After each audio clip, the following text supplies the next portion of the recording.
le monde tourne. Direction la Birmanie, refusant de tirer sur leurs concitoyens. Les informations pullulent.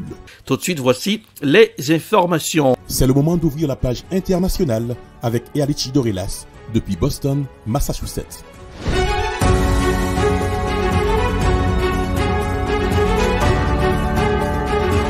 Mesdames, Messieurs, bonsoir. Ravi de vous retrouver cette semaine. Bienvenue dans la page internationale au Grand Journal du 14h. Premier numéro de la semaine, lundi 4 juillet 2022. Une date importante pour les Américains. L'indépendance américaine, Independence Day. 246 ans d'indépendance pour la République étoilée, les États-Unis d'Amérique, en direct depuis la newsroom dans la capitale des grandes universités du monde, Boston, Massachusetts. Ealichi Dorelas pour présenter cette page internationale.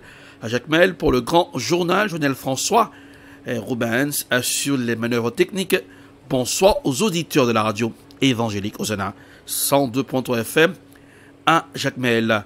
Selon l'ONU, 300 000 civils syriens sont morts en 10 ans pour le président de la Commission d'enquête internationale indépendante des Nations Unies.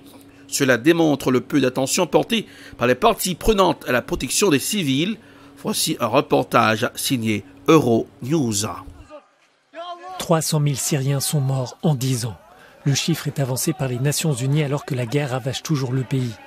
Interrogé par Euronews, le président de la Commission d'enquête internationale indépendante de l'ONU, Paolo Pinheiro, estime que cette tragédie reflète la gravité de la situation pour les civils, car ce calcul ne tient pas compte des combattants décédés au cours du conflit. Ce que ce rapport révèle très clairement, c'est l'absence de protection des populations civiles. Aucune faction, aucun parti dans le conflit en Syrie ne prête attention à protéger la vie des civils. C'est la réalité.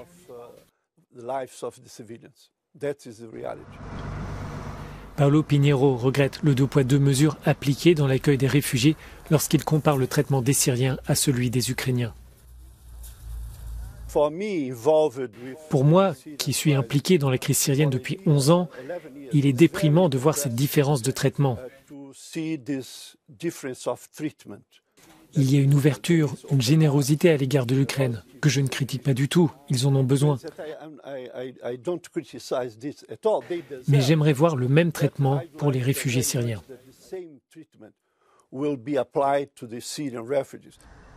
Interrogé sur la possibilité de traduire devant la justice internationale les auteurs de crimes de guerre en Syrie, Paolo Pinheiro reconnaît que ce sont les juridictions nationales qui prennent les devants.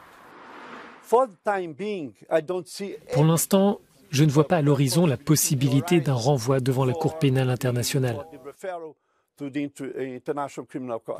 Et dans la conjoncture internationale actuelle, c'est impossible à cause d'un veto. Très probablement, un veto pour cette saisine sera réitéré au Conseil de sécurité. Voilà le problème. Ce qui est positif, c'est que de nombreux pays européens poursuivent et dans certains cas condamnent les personnes qui ont commis des crimes contre l'humanité ou des crimes de guerre.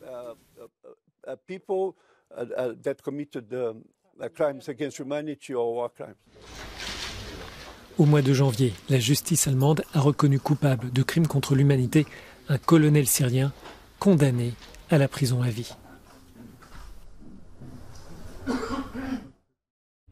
Au Danemark, l'auteur présumé de la fusillade de Krampenang a des antécédents psychiatriques, a annoncé la police au lendemain de la tuerie, affirmant que rien n'indique à ce stade un acte terroriste. Voici un reportage signé I24 News. Ce dimanche après-midi, c'est la cohue devant ce centre commercial de la capitale. Il y a quelques minutes, ces Danois ont dû évacuer les lieux dans l'urgence. La fusillade s'est déroulée à plusieurs endroits de ce centre commercial. Tard dimanche soir, le chef de la police de Copenhague faisait état de 3 morts et plusieurs blessés. À l'heure actuelle, nous avons 3 morts, un homme d'une quarantaine d'années et 2 jeunes. 3 personnes sont blessées dans un état critique, d'autres sont plus légèrement blessées. C'est la situation dans laquelle nous nous trouvons actuellement. 13 minutes après le premier appel d'urgence, les forces de l'ordre arrêtent un suspect. Un Danois de 22 ans, il aurait agi seul. Les témoins décrivent une scène de chaos. Je me souviens qu'il y avait un homme avec une poussette qui est arrivé en courant. La poussette s'est renversée et il a pris l'enfant extrêmement rapidement. Les gens ne faisaient que hurler, ça partait dans tous les sens. Nous étions à 5 mètres d'une sortie, on y a couru et on nous a dit d'aller sur le toit. On est resté sur le toit peut-être 15 minutes. J'ai parlé à mes filles. Elles étaient dans le restaurant quand les coups de feu ont retenti. Elles ont réussi à sortir et se sont cachées dans un appartement à côté. C'est horrible, de la pure terreur. Dans un communiqué, la première ministre du Danemark ainsi que la Maison royale ont adressé leurs condoléances aux blessés, à leurs proches et aux personnes endeuillées. Direction le Maroc, la tension reste vive après la mort de migrants à Melilla. Les manifestations se poursuivent depuis la mort d'environ 23 migrants à la frontière entre le Maroc et l'Espagne. Voici un reportage signé Africa News. De nouvelles images ont circulé montrant de dizaines de personnes tentant de franchir la frontière entre le Maroc et l'Espagne le mois dernier. Ce qui a provoqué la mort d'au moins 23 personnes et une vive colère dans les deux pays. Sur ces images, on peut voir un grand groupe de personnes qui tentent d'escalader l'une des clôtures pour passer de Nador au Maroc à Melilla du côté espagnol. Des objets ont été lancés par des migrants sur les forces de sécurité qui tentaient de les arrêter, qui ont répondu en tirant de grenades lacrymogènes.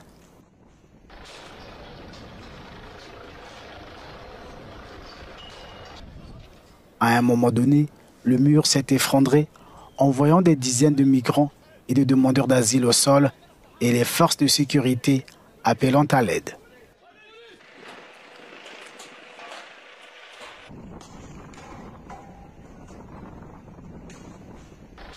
Dans la capitale marocaine, Rabat, ce week-end, une quarantaine de manifestants se sont rassemblés devant le Parlement marocain avec des pancartes disant « Les frontières tuent » éclaboussées de peinture rouge.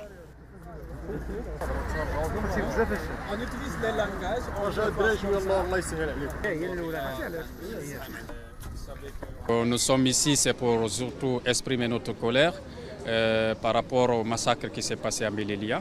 Voilà, nous avons émis des recommandations à l'encontre des autorités marocaines qu'il s'agit non seulement de mettre en place une enquête indépendante pour identifier les responsabilités de ce massacre, mais surtout aussi de l'identification de tous les dépouilles qui sont décédés en fin de restitution de ces corps à leurs parents ou de les enterrer dans des conditions humaines. Les dernières images ont suscité des condamnations dans le monde entier, y compris de la part du secrétaire général des Nations Unies, Antonio Guterres. Des protestations similaires ont également eu lieu dans de nombreuses villes d'Espagne. À Barcelone, plusieurs milliers de personnes sont descendues dans la rue pour réclamer plus de protection pour les migrants. Des manifestations similaires ont eu lieu à Madrid.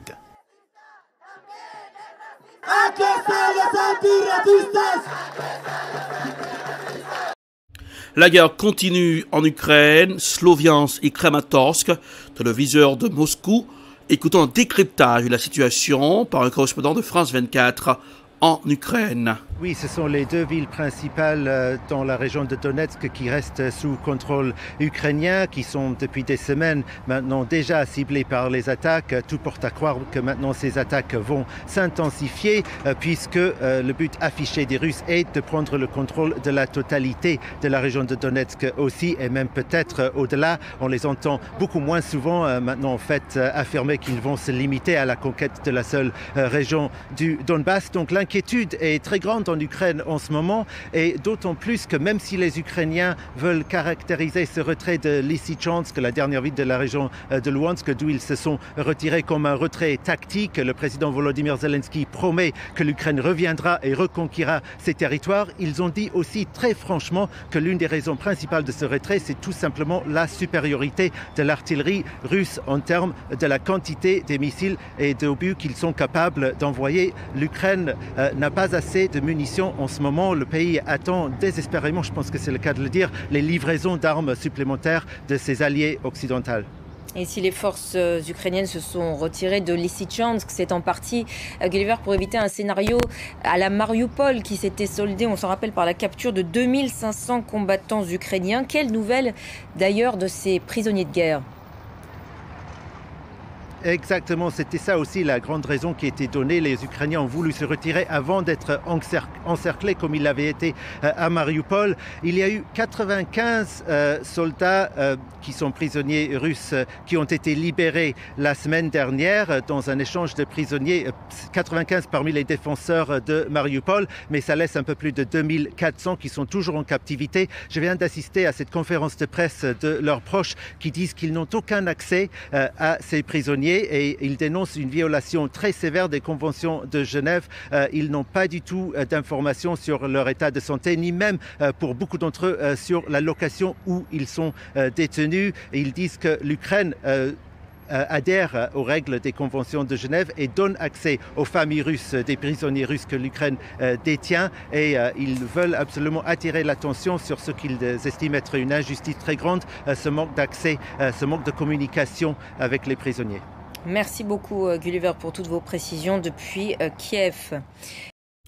Zone sur la guerre en Ukraine, retrouverons nos confrères de LCI en France, après la Russie, la Chine, nouvelle cible de l'OTAN, le témoignage de Monsieur Hubert Védrine, ancien ministre des Affaires étrangères de France, et sur le plateau de LCI, écoutons un extrait de l'émission. Je ne sais pas si c'est une évaluation réelle des risques, mais les Européens ont tellement cru vivre dans un monde idéal, la communauté internationale, le monde post-tragique, que c'est quand même très très dur, notamment pour les Européens de l'Ouest.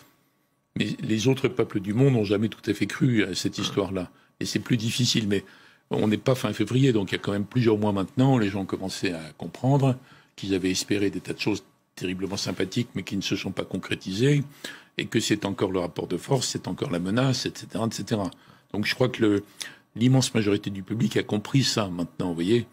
Alors donc il y a une inquiétude, il y a une déception, mais ils ne le découvrent pas maintenant parce qu'il y a encore, comme depuis le début, un risque d'élargissement, il y a un risque d'escalade, etc.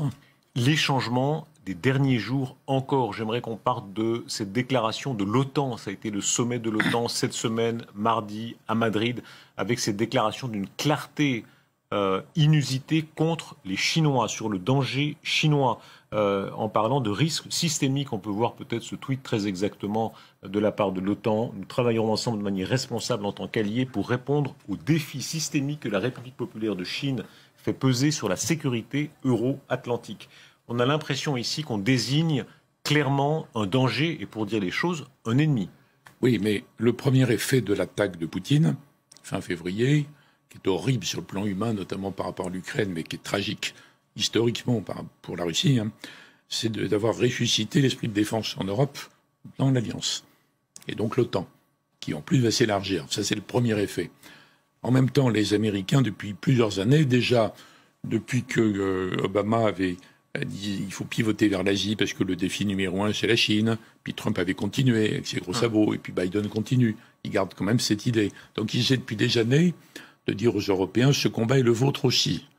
Ça fait des années que les Européens disent oui, d'accord, il faut être plus vigilant par rapport à la Chine, mais on ne veut pas en faire un ennemi, on ne veut pas être pris dans cet engrenage. Et là, à la faveur de ce qui s'est passé, les Américains ont obtenu un communiqué du sommet de l'OTAN. Ça, pardon, c'est important ce que vous dites. En réalité, c'est la ligne américaine. Oui, bien sûr. Oui. Il est connu depuis des années. Donc ils essayent depuis des années de dire aux Européens, écoutez, il faut prendre en compte là, le risque chinois. Ils disent oui, d'accord, il faut être plus vigilant, mais pas au point de désigner comme un ennemi. Alors il y a des pays qui disent c'est pas tout à fait notre combat, puis il y a des pays comme la Pologne et les Baltes qui disent en plus c'est mauvais parce qu'il faut donner aucun prétexte aux Américains pour se désinvestir de l'Europe. Vous voyez, c'est deux courants de pensée. Mais là, les Américains ont dit écoutez, on a vraiment besoin que vous soyez derrière nous. Vous nous demandez d'être forts, de revenir encore plus parce qu'il y a l'agression russe. Eh bien, on vous demande en même temps de venir sur notre ligne et un peu notre rhétorique par rapport à la Chine. Est-ce qu'il y a là une forme même un peu doctrinale, comme les Américains savent le faire quand ils ont un but? Beaucoup de diplomates français ces dernières heures disent... C'est le terminus de la page internationale pour ce aujourd'hui. Merci de l'avoir suivi. La production est signée Ed Prod, réalisation télé Beltop pour le camp de la radio évangélique aux 102.3 FM à Jacmel.